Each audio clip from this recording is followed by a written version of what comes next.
Maniacs of loving football. Up is what? Lads of Three Honest. Here are we. Watts of Michael, Kerr of Devon. That's not how it goes. What's up, football-loving maniacs? Time for another edition of Three Honest Lads. Mike Watts, Devon Kerr. Fun galore. Lots of questions. Lots of things to talk about. USL Championship offseason is in hot form right now. Players going left and right. I'm still not getting any money for the referral fees. We'll talk about that later. I digress. Mike Watts, what's up, bro? Yo, good to be back. Season's only a couple months away. We already have rumors of what the first game is going to be. There are rumors. Oh, yeah. Yeah, hot off the press. So watch out. Devon and I did want to quickly take you around where we're broadcasting from. Here you can see I've got Anthony Kiedis' book. That's right, Thompson's book. Phenomenal. I've got a Republic of Ireland soccer ball up there. Don't know. Devon, those look like winter coats. They are like winter coats. I did bring out the cutoff skirt.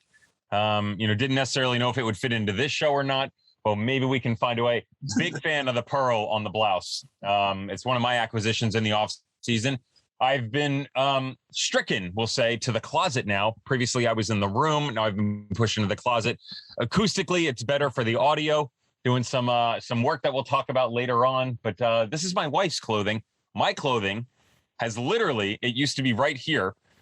My clothing has been moved into the baby's room. So I pretty much have nothing left in my life. So status quo over here. Things are going very, very well, Michael. Rad. Now, Mike, you reached out to me a couple weeks ago. You've been a busy guy. I've been a busy guy trying to put all this down. And you had some great categories to talk about what's gone on in the USL Championship offseason. But there's been a lot of news as well. And maybe you want to start us off and just kind of talk about the major headlines, the news that has gone around the league? Yeah, let's maybe get a quick thought, and then we'll move into the categories of the signings that we've seen, which teams have won, lost, individuals that we think can make an impact or not. Let's start with the biggest news of all, the actual contents of the league. 5 teams are out this coming year. Reno has folded, to everyone's surprise. I'm sure even Russell was surprised. North Carolina FC is going to USL League One for the coming year. We'll see what happens after that. St. Louis, it was known that they were going to fold going into the final weeks of the season, part of what made their storyline so dramatic. And then Timbers 2 and Union 2 have both decided to end their USL Championship affiliation. Dev, on my end, before we get into the team that's actually joined, I don't understand why Union 2, after banking millions of dollars off players that were seasoned in the championship, have decided to move on from that. Because it was, I would imagine, in the grand scheme, quite financially lucrative for them. And yet here they are moving on. The other sides, North Carolina, I thought was really surprising, no?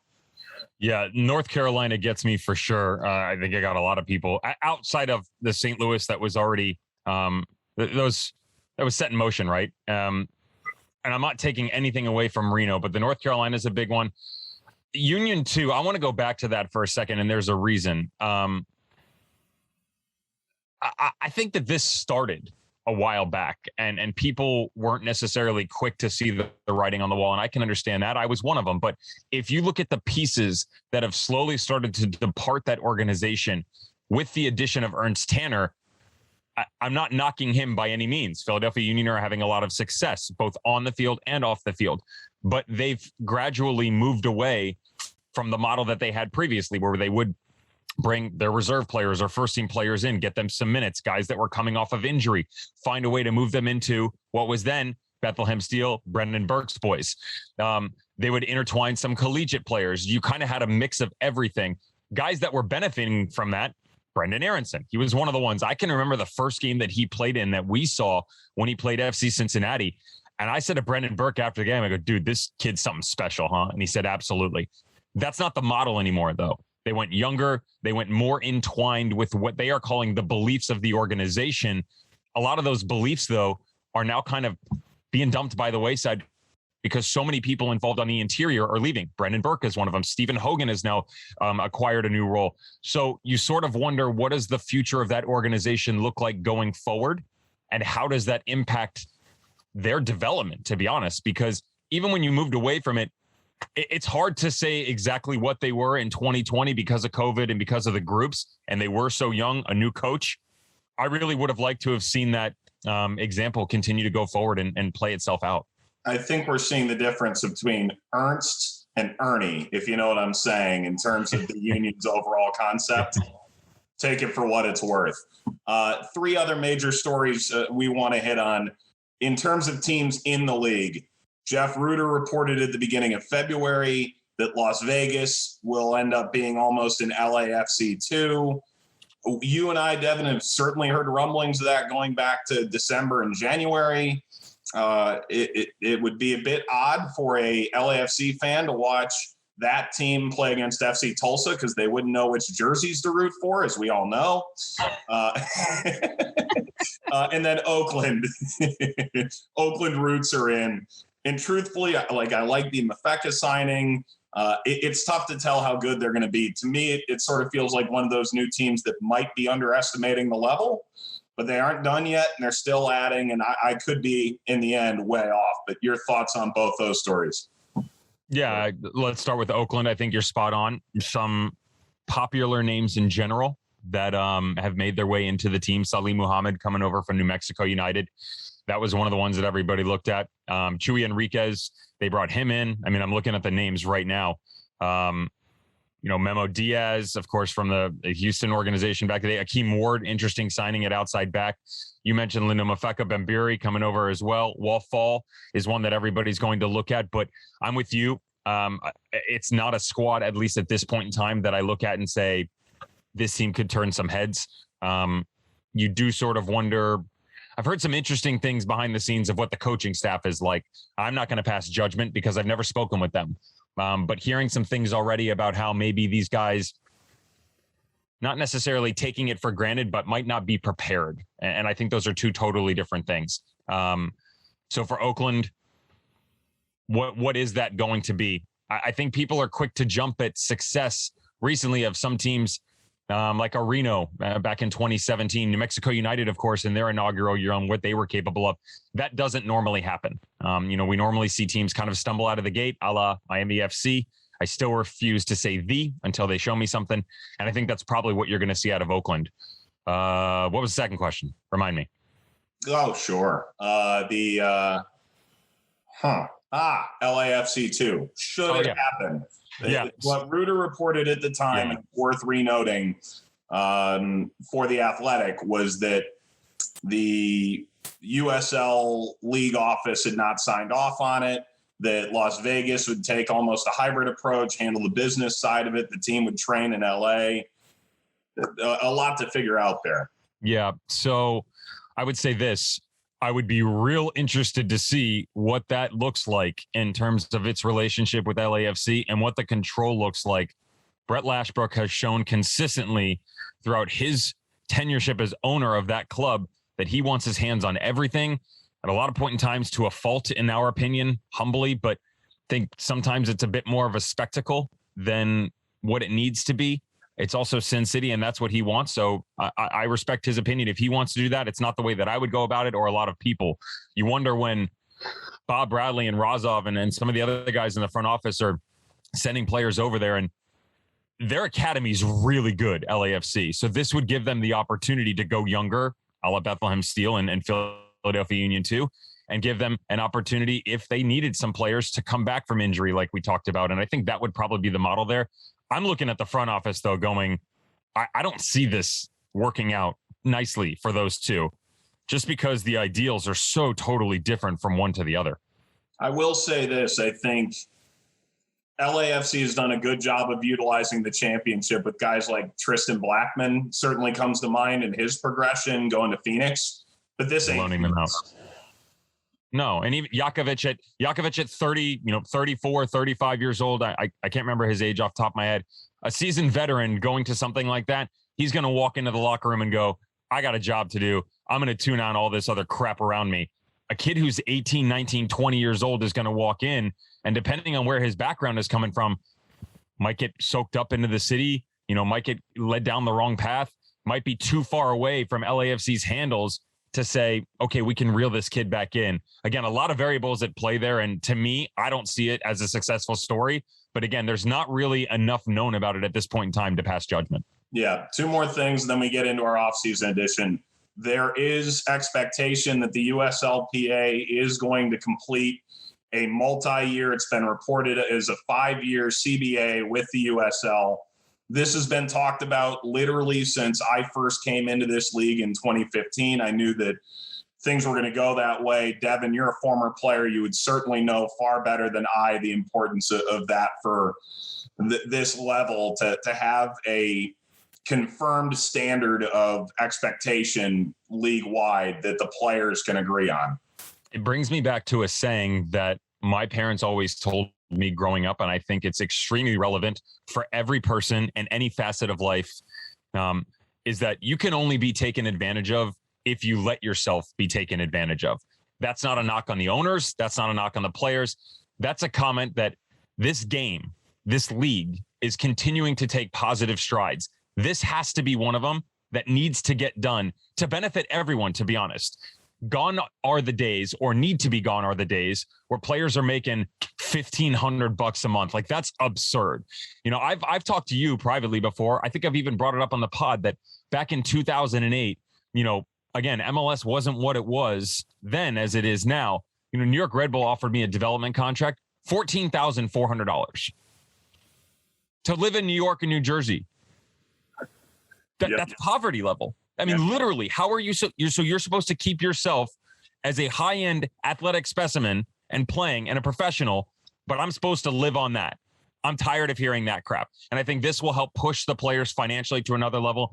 And it'll also take care of them and the ownership groups when things start to go awry. When you have a COVID type season, when you get something that's not in the norm anymore, there are going to be rules and restrictions put into place so that we don't have to all scramble around. This club's doing this. You hear great things from this club. That club's throwing their players under the bus. Oh, they don't take care of them in the off season. Everybody's a person. Everybody's an individual. This should be professional from start to finish. And historically, it has not been. This deal will get it done, and it'll be best for everyone if it's done soon. Yeah, agreed. It's worth noting the kudos to the players and the owners and the league, not only getting this to the finish line, but I think equally importantly, soccer needed to be played last year for the survival of lower division soccer at this stage. It was significant that they were able to come together and come up with a plan that, to an extent, kept everybody working.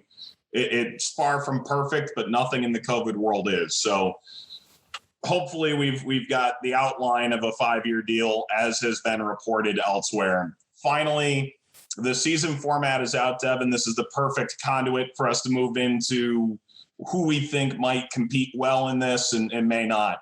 32 games, 27 weeks. We're hearing that it could start the week before May 1st. They've given an outline of about April 23rd, 24th through the middle of May, depending on the team and their own ability to host games and what makes sense for them as an organization. So somewhere in a 3-week span, every team will kick off. Run through the end of October. If you're doing the math, it probably means a championship final around Thanksgiving of 2021, which is as late as it's ever been. 4 divisions, top 4 in each division will go through. The divisions haven't been announced. I've got a pretty good grip in the sense that I can't imagine Copa Tejas gets broken up. The Rocky Mountain Cup teams, the California teams, the Florida teams, LAFC, Black Gold Derby. I have to think all of those somehow will be held together. And then you get into, Devon, how much cross-division and even cross-conference could be a situation going forward this year, the way they've laid out the overall format in terms of actually creating a schedule that works. Yeah, the cross-conference jumps out of off the page right away for me. I think you and I kind of had an idea that there might be a chance on that, and we're not confirming or denying anything, but can tell you that there are a lot of really cool things going on behind the scenes right now, and matchups that you just stings the nostrils, as they say. Some fun ones for sure. I kind of wonder I kind of wonder how much they're going to stretch those games. You know, when you take a look at most recently how the groups panned out for the COVID type season, it's apples and oranges the way that it's going to look in 2021 for sure, but there are going to be some similarities. And I'm wondering what the travel is going to be like for those teams and the turnarounds, that how they pair that up. So, you know, if you've got a San Diego team that's traveling to San Antonio and they got to go a little bit further, what is the next game going to be? Another road game against Phoenix? You know, is it going to be a home game, and what that travel looks like?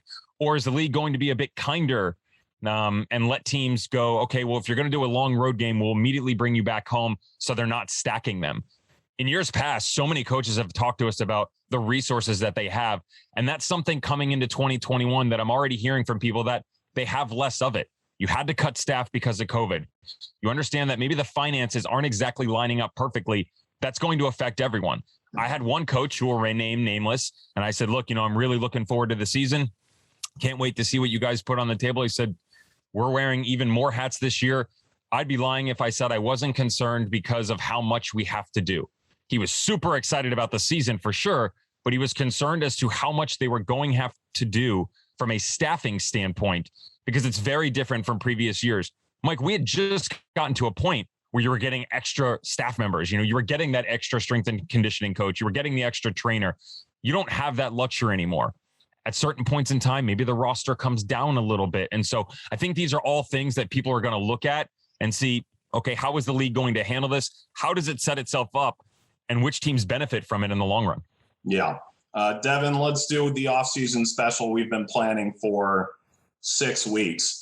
Yep. January 14th was the initial email, by the way. Okay. 6 weeks. Fantastic. Fantastic. Dev, we're going to work back and forth here. We'll start with category 1, biggest wild card or gamble signing you've seen so far. So I'm actually, for me, it's the lack of signings. I'm going bigger picture here, and my wild card gamble actually plays into the opposite side of one of the other, not the opposite side, but similar to one of the teams that we talked about in Las Vegas. And I'm going with Memphis. The fact that Memphis hasn't signed anybody. People talk about Vegas and that they haven't picked anybody up. But if the rumors are true and the affiliation does happen, whatever that looks like with LAFC, their roster is going to be, I don't want to say stacked. That's the wrong terminology. But from a coaching standpoint and who they're able to bring in and bring out, they're going to have a direct idea. Tim Howard, Ben Pierman, Craig Unger, their owner and president, what are they doing? They don't have anybody. I mean, literally, they've exercised options on 2 players. So I think that's the biggest gamble, because as you've continued to see this trend for teams each and every year, as this grows, you're retaining the core group of players. They're doing their off-season work mid-season in the previous year. Even during COVID, I can't tell you how many coaches I spoke to, picking my brain, picking their brain. They had things lined up. And you, Mike, you and I were in the room for a couple conversations with some coaches asking about players. A lot of work has already been done. But if you're 901 FC, you're late to the party. All the food's already been eaten. You're going to be lucky if you get dessert. You know what I mean? Like, everybody else is already well on their way. That is the biggest gamble to me, because they haven't done anything. Yeah, and I agree with the sentiment. Maybe misses the point of the question. I was being like an individual, but you're absolutely right. I have individuals too, by the way, but I think for me, I had to go big picture, but I have individuals if you want them. Yeah. With Memphis, when you change coaches late in the season, but you keep the front office staff in part because your sporting director is Tim Flippin' Howard, theoretically, the connection should still exist. You should still have one foot in front of the other. Maybe there's just a lot they haven't announced yet, and far be it from us to know otherwise. But from the outside looking in, very much concerning. For me as an individual, if Jerome Kiesewetter drops 15 goals, Tulsa's a playoff team, and they're a playoff team going away. They lost a bunch. Kiesewetter's a big name. I just don't know if I buy it. So there's my wild card gamble is could he be great? Sure. Could he not be? Oh, yeah. Yeah.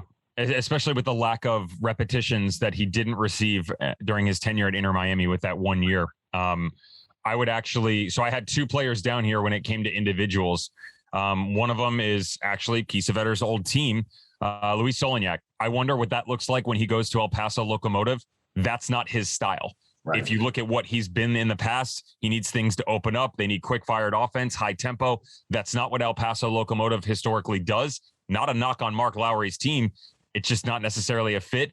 And I'm actually going for an individual player that has not been re-signed, and it goes to the Charlotte Independents. When you look at what they did in 2020, things got good, things got bad. Probably a par round is what we'll call it. You just look at the numbers here. Derek Gebhard, Valentin Sabella, Enzo Martinez, Luke Hackinson. Those were the only other double-digit scores. Only other players who had more than one goal on the team. And the highest was 3 at Hackinson. Dane Kelly leaving. People knock on Dane Kelly. Ian Russell came on here and said the great quote, and he said, Dane Kelly's a gamer. 11 goals in 16 appearances during a COVID season in the groups for the Charlotte Independents proved it.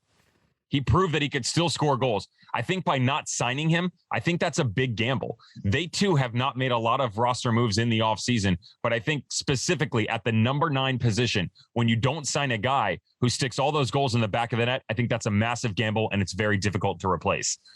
How about, Mike, let's switch that though. Let's go to the other side of thing. You've posed this question as well, the most upside or biggest upside? Yeah. Again, my mind wandered big picture here, but I'm going to let you answer this one first. Did you go player or did you go team? Yeah, I went player, and okay. It's I suppose it goes team as well. The sky is the limit for Birmingham Legion if JJ plays well. Yep. Absolutely, there's high upside there. Paco Craig, if he combines well with whether it's Martin Del Campo at Miami. Obviously, goal scoring was their bigger problem, but I think they've fixed a lot of that, and their tempo, I think, will be better with Speedy Williams acting as their primary midfield fulcrum and tempo setter. I also think Michi Galina being in a situation where he's now expected to win a little bit more in Colorado Springs, and having a coach that believes in him so fervently, I think is significant too. I think his upside is off the hook. Well, especially because look what Brendan Burke brought around him. You know, it's the comfort of not just his head coach and the coaching staff, but players that he's been around as well. I love that shout. I went big picture here again, Mike. They actually, for me, were I almost had them at the top of another category, but I gave them the nod here so I could talk about someone else later. I went big picture. I went with team. I went with Colorado Springs. I think you take a look at what this team hasn't done in the past couple of seasons. That's not a knock on Allen. I think the new ownership group and the rebuilding and what they're trying to do, stadium looks amazing. COVID or not, the team was just poor in 2020. Steve Tritchu was wondrous for that club for such a long period of time.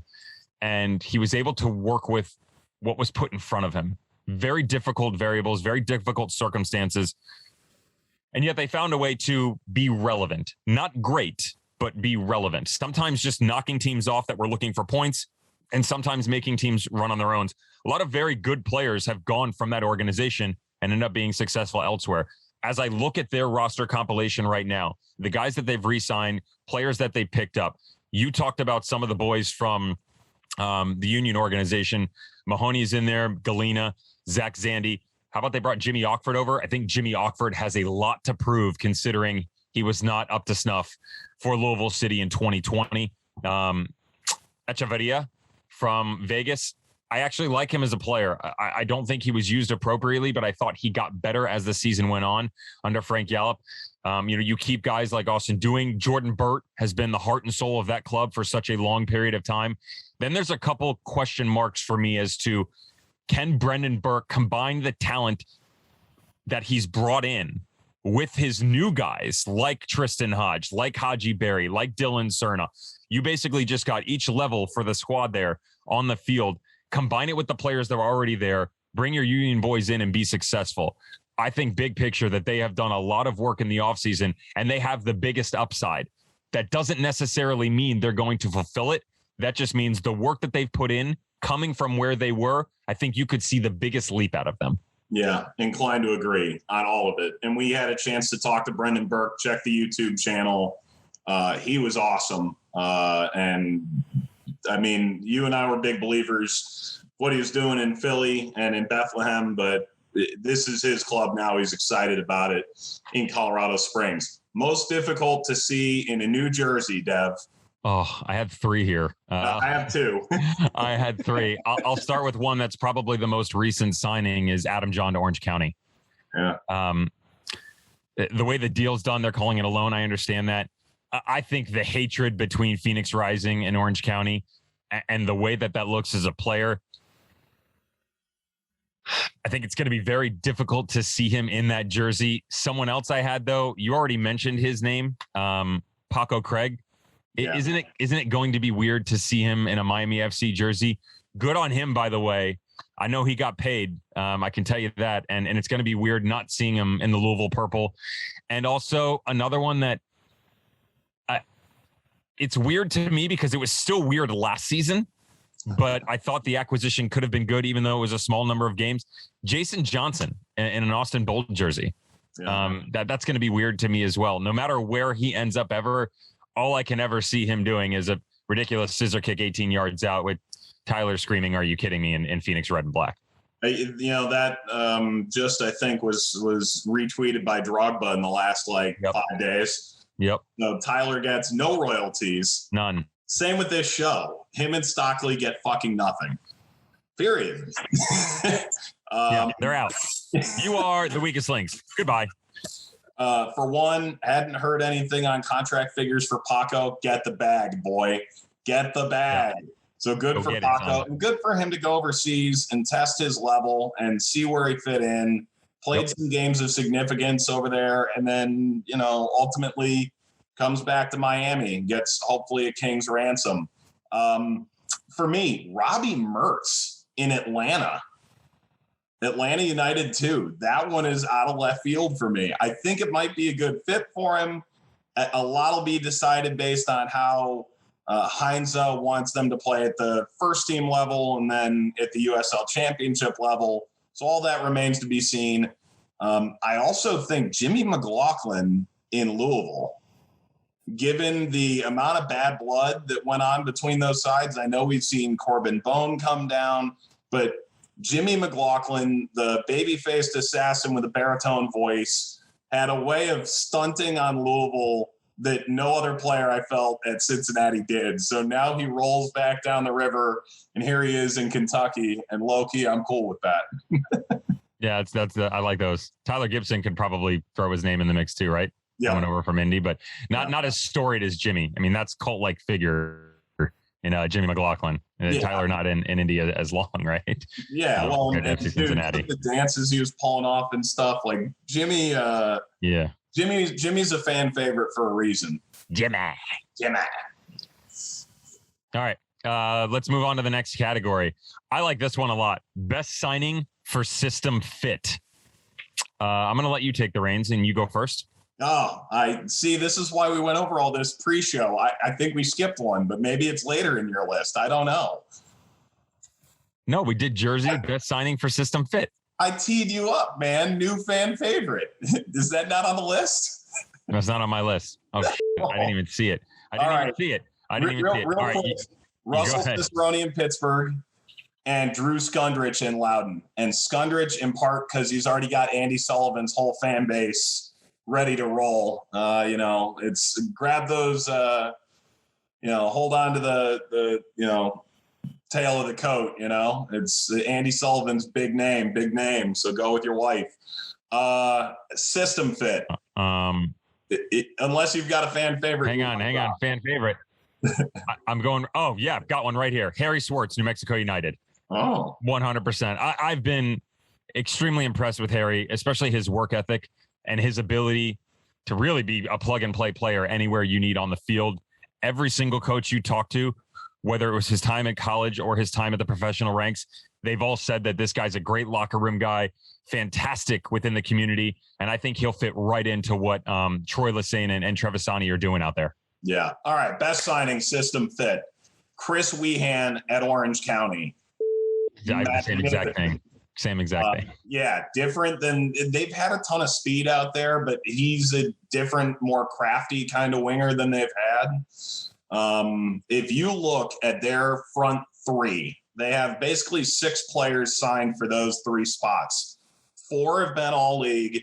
3 are full internationals. I mean, that's big time. I mean, that's awesome. So I think Weehan's a perfect fit there. Yeah, I would make the argument that, and it's interesting because to me, it's going to contradict the next topic, but they go hand in hand for me as well. I said Chris because I think you're spot on with everything that you said. When you look at Orange County in years past, especially the last 2, the biggest knock for me has been their inability to transition as a group when they started to go forward. High-flying offense for sure. They could go in transition, but it was very much 2, 3, maybe even 4 men at most moving forward. Chris Weehan now becomes the glue that can move out to the wing, allow guys to come up through the middle. Chris can step into the middle. Of course, he loves to play as the false 9, can play as the 10.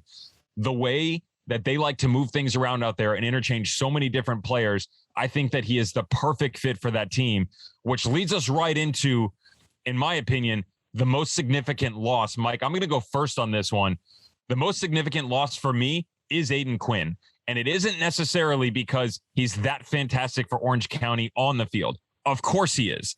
I consider him the most significant loss because of what he's brought to that club on and off the field. He's a leader. He's the captain. He's done so much for them, and he's been asked to do so much for them that I find it hard-pressed for any single individual player to step into his shoes. Is it possible? I think it's going to be trial by fire, guilt by committee, whatever verbiage you want to use. But I think him leaving, regardless of the fact that he's going to Phoenix, I think him leaving leaves a massive gap in so many different ways for Orange County. Yeah, don't disagree. And he's going to feature later for me. Biggest loss to me right now, I think the loss of Christian Pirano, especially on a free to Portugal, is a big what the fuck. Makes no sense. I don't get it. And look, the Spurs organization, San Antonio FC, certainly they have a expectation to win. They have an expectation to be more than relevant at a given time. The year leading up to him leaving obviously was so impaired by COVID. If you have a normal year and he's popping off, does he maybe get transferred over the summer, potentially with half a year left on his deal? But none of that was really possible. It almost felt like they held on to the bird until he flew away. So I think he's significant to how they play. I do think they'll be able to move on without him, but that one hurts. Thomas Van Kaziel in Pittsburgh, too, covered so many defects. So you lose him in the middle. You lose Robbie Mertz in the middle. Wall Fall is a guy in past years who's fit in there. I mean, you kind of go down the list of guys they've lost over the years in the spine of their team. I don't know that any of them were more significant than Van Kaziel going to San Diego. So doesn't mean they won't fix it. Bob Lilly always fixes it. Yeah. That was one of those diamonds in the rough that he pulled out that made you go, whoa, that's impressive. Yeah. Yeah. I'm with you on those. Good shouts for sure. Yeah. Most valuable signing. Good, go for it. Okay. It's going to go hand in hand with one of the teams that you were talking about in terms of upside in Birmingham. I think the most valuable signing, given what the team needed, what they've been lacking, is Ryan James. Ryan James at the outside back position to Birmingham. I looked over every single player, and I think it's easy to go Adam John, Orange County, Aiden Quinn to Phoenix, and some of the bigger names. But for me, a team that has really struggled at outside back, Johnny Dean, the rookie, did very well on the right side. You can play him on both. You can move him up into the midfield. At left back, Mikey Lopez threw his name into the hat. You know, they've really converted him into an outside back type player. But Ryan James just gives you a whole nother level now. Now you pair him with Crognali on the back line.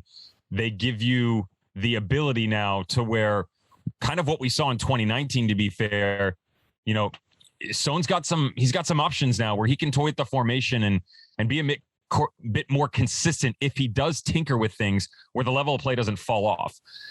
Towards the end of the 2019 season, we had the Birmingham Hartford game. And I said to you that one of the biggest knocks that I had was how at the end of the season, they'd gone back to a 3-back and they hadn't done it for about 11 matches.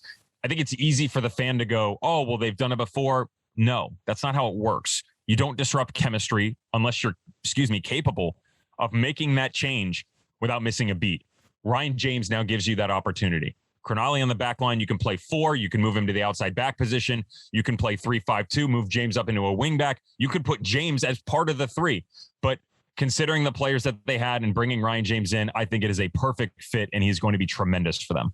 Yeah, interesting to say the least. And you think back, I remember talking to a Nashville staffer in the lead up to the first game in Nashville when they were still in the championship. And he goes, I don't think anyone thought Ryan James was brought here to start day one. He just so impressed at the wingback position that he forced himself into the conversation where we aren't going to play 4. We are going to play 3. At times it looked like 5, whatever you want to say.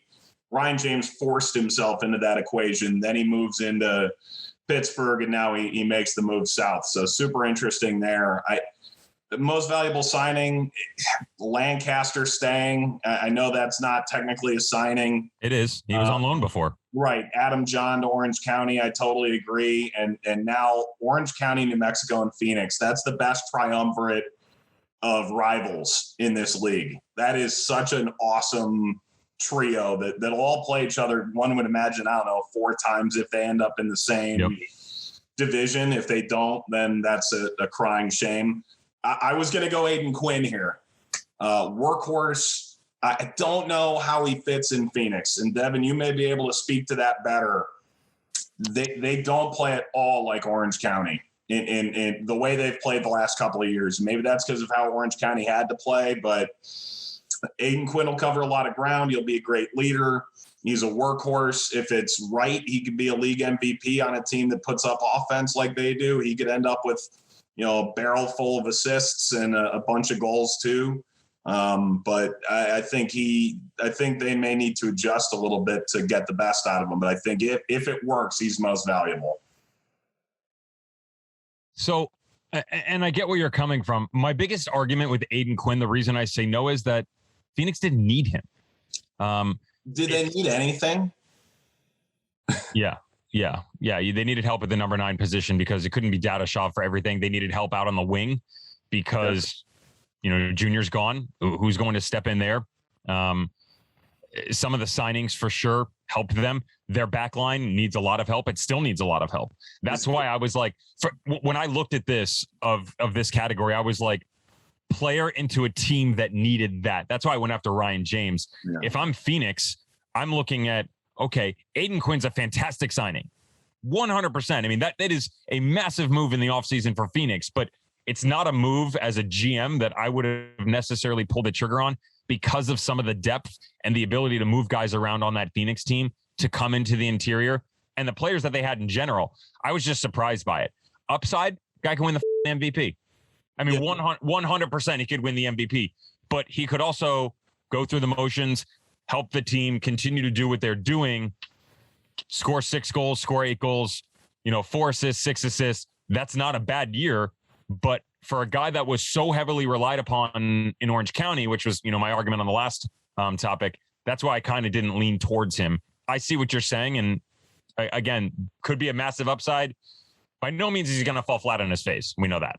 Yeah, I would say I would have been interested to see a number 9 like Aiden Apodaca. And I'm sort of naming a guy who needs a certain quantity of chances to be able to convert. And they create so many chances that putting him in late in the game could be useful. But you aren't going to get Adam John, I guess is what I'm trying to get at, to roll into Phoenix. Yeah. When you're basically saying you're going to platoon with Dadashov. They've both scored similar number of per 90 minutes goals over the last couple of years. It's not to say John isn't better. It's not to say Dadashov isn't better. Far be it for me to say one way or the other. And form is so streaky for strikers for the most part to begin with. That's what separates the truly great from the above average, from the don't have a job. But to me, it's going to be hard to fill in those spots early in the offseason trying to get big name targets, because I just don't know that anyone finds 1,200 minutes all that appealing if you think you're better than that. Yeah, actually no. So I'm kind of curious what happens from a tactical standpoint with Phoenix. I know I'm going a little bit off topic, But playing off that number 9 position, I'm curious what happens tactically, because they've been toying with a 3-back for quite some time. There are some rumors floating around that may be the look for them. I actually thought maybe they might try and make a splash at the number 9 position and go after that, because if they moved into whether it was a 3-4-3, 3-5-2, whatever it is, they weren't going to have that central striker as much anymore. They were going to allow a bit more freedom. I thought maybe they might have gone after someone like JJ Williams. That didn't happen. The reason I say that is, or that type of player, and here's why. JJ Williams, the type of player that, under the Berhalter system in Columbus, it was like, okay, again, system, Caleb's obviously there, but system, when they brought him in, trying to play into their feet a lot, can also, go up tempo and push the envelope. Dadashov's not slow by any means, but he's not blowing people off the field. Adam John was the same way. JJ Williams gives you that extra level. It gives you that extra level of speed where he's still good with his feet, but didn't, when he went to Atlanta, did he get misused? There's so many things that went wrong in Atlanta United last year in that organization. Talking to Carlos Bocanegra, he said it, he's like, look, we got it wrong in terms of coach, it didn't work out for us. That affected a lot of players, and JJ was one of them. So I thought maybe they might bring a player like that still, who can help out and really help push the tempo up top. They've gone younger. Maybe that's the way they're looking to go. Fun one, Mike. Fool's Goals Award. Fool's Gold. Someone that is a signing for a club who I think maybe you need to be careful, pump the brakes on, because he's not necessarily going to jump out of the gym. Yeah, I would say Sean Okoli in Austin. I don't know that Ugo is going to be able to do what they're after. If your goal is to get 10, 15 goals, he's done that once in his career. Mm-hmm. And it was in Cincinnati. So not to say he can't, but I don't know that everyone was exactly overwhelmed by how he played in Orange County. He certainly had to do a lot of different things as opposed to just get up front and tap goals in. You mentioned him earlier, Luis Solignac. Yep. I don't know quite how well that fits compared to what he did well in Chicago, because there were times in Chicago where he was lighting things on fire. Yep. And then I'm interested to see Indy's back line. Could Reese Buckmaster come in and be a more fulfilling answer there? I actually think he can, but they may need to figure out more than just that. Yeah. No, good shouts for sure. Don't disagree. I've actually got another player in Austin that I love as an individual. He's a great person. We talked a little bit about him before, but Jason Johnson. I think that you have to be very careful, because now you've got a guy who had a certain type of way and confidence instilled in him in Phoenix because of his success. Gets released. COVID happens. There was a lot of talk of him ending up with a couple MLS franchises in the Northeast. That didn't happen. COVID, from what we hear, kind of threw that off. He ends up with Hackworth and Louisville. That never really took shape. Now you've got a guy who's bouncing to another location. That happened a lot at the beginning of his career. And, maybe the home that was Phoenix, he needs that again. He needs some sort of structure. And I think people need to be careful and go, oh, he's going to score 12, 15, 20 goals. I don't necessarily think that's the case. Another one for me is Adewale in Phoenix. Trichu said that he's one of the most athletic players that he's ever been with and that he was underrated. I don't disagree with that. My issue is systematic in terms of how good is he with the ball at his feet. I don't care if you can chase anybody down, if you can win all the 50-50s in the world. You go to an organization like Phoenix Rising, you got to be tactful. You have to be able to knock the ball around with your feet, and you have to have the confidence to challenge people, even on the back line and 1v1 situations, to play out of trouble, to combine with Zach Lubin and move, especially if they start to move into a 3.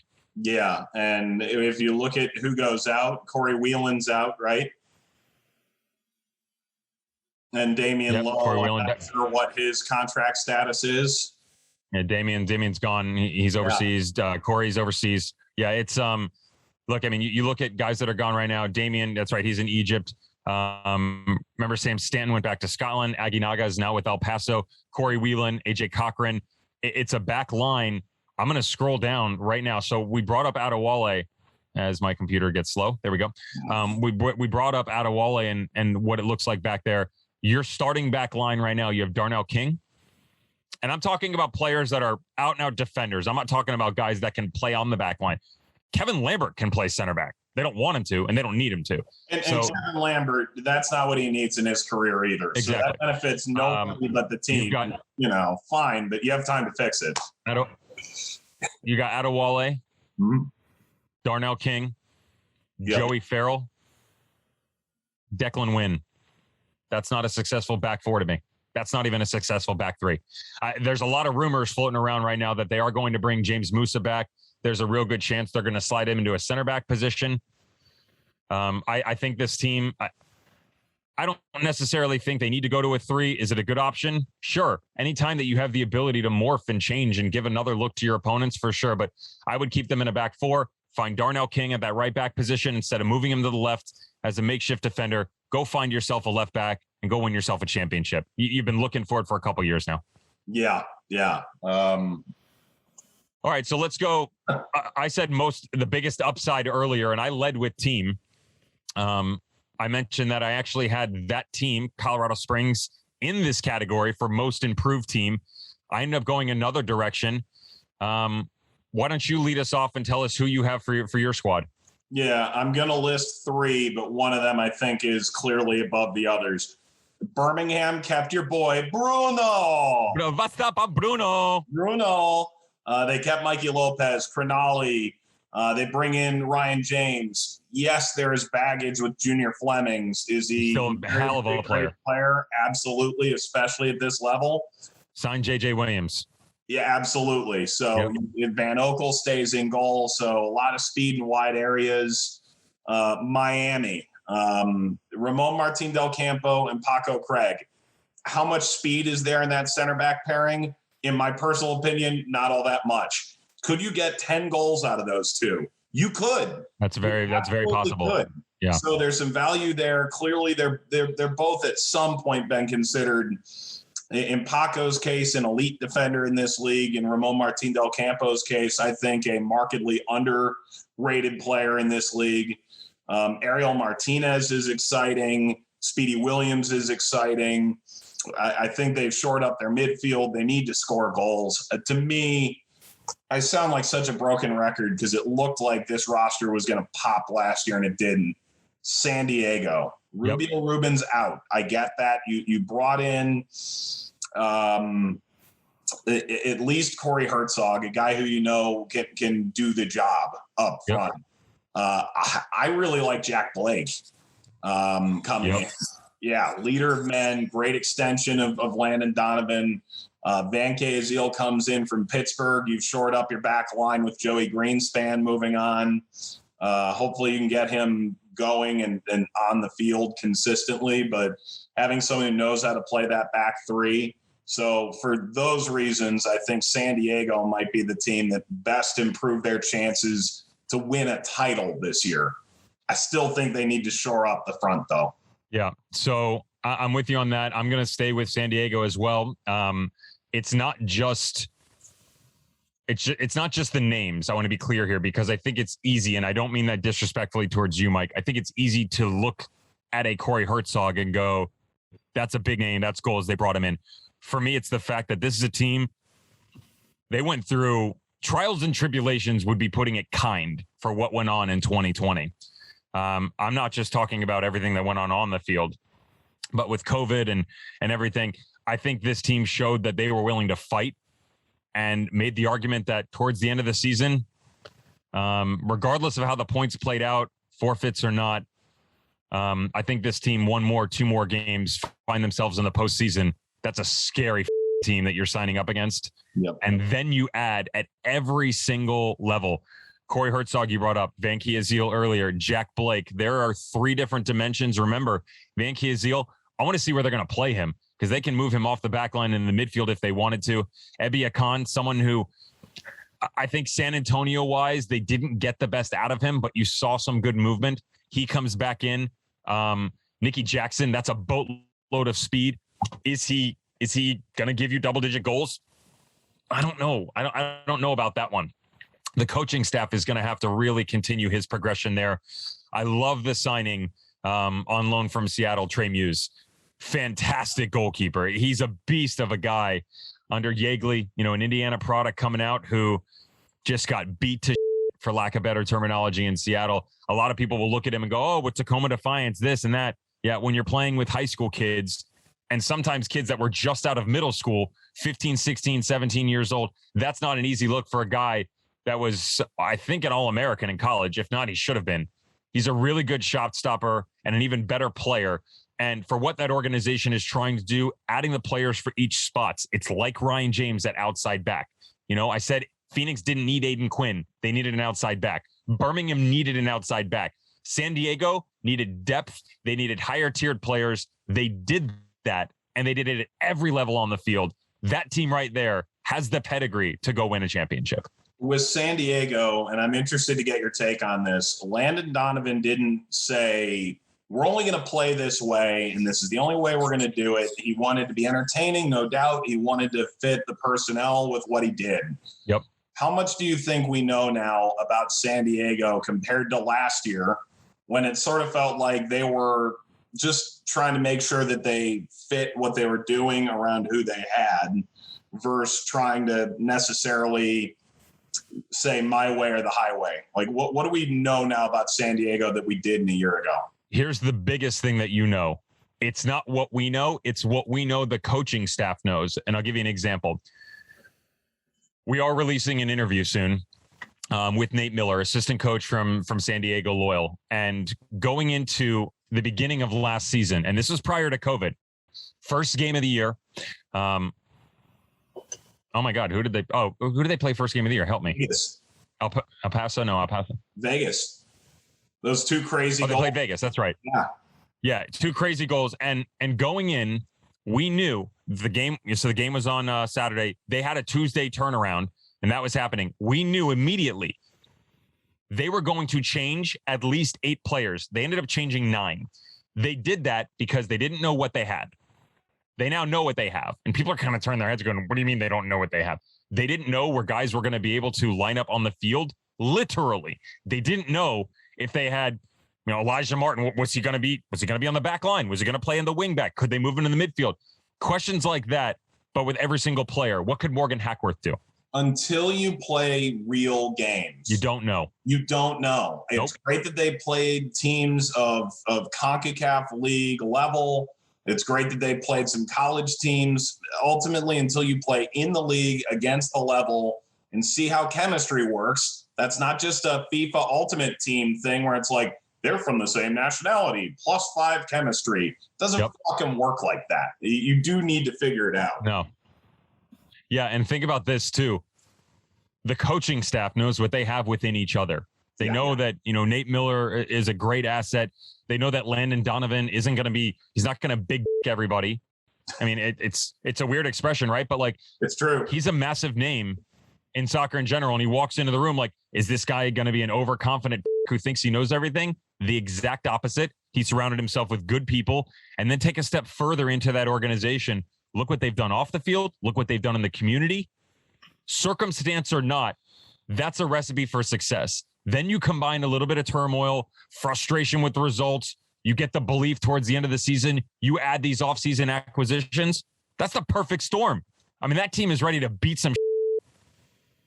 Cool. How about last one? I'll line up the last one. I'm going to go first. And I'm not questioning the manager, but I have to say, you referenced a couple of the players that they've lost in years past. I'm just going to talk about every single player that they've lost this season because they still haven't added to it. For me, the biggest loss so far, and I know he's so good at finding people, I think it's the Pittsburgh Riverhounds. Yep. I think the Pittsburgh Riverhounds, how consistent their regular season, postseason is a whole nother argument, how consistent their regular season performances have been since Bob Lilly has stepped into Highmark is going to be a bit rockier this year. Ryan James to Birmingham, Banky Azil to San Diego, Dos Santos to the Rowdies. We didn't even talk about that. Tomas Gomez is going to play for Mark Briggs at Sacramento Republic. You brought up Robbie Mertz to Atlanta United too. Ropapa Mensah, Sporting Kansas City too. That's almost your entire team. An entire team outside of Kennardo Forbes, every single one of those players, before Gomez got hurt, every single one of those players was inked onto the starting 11. every single one of those players is gone.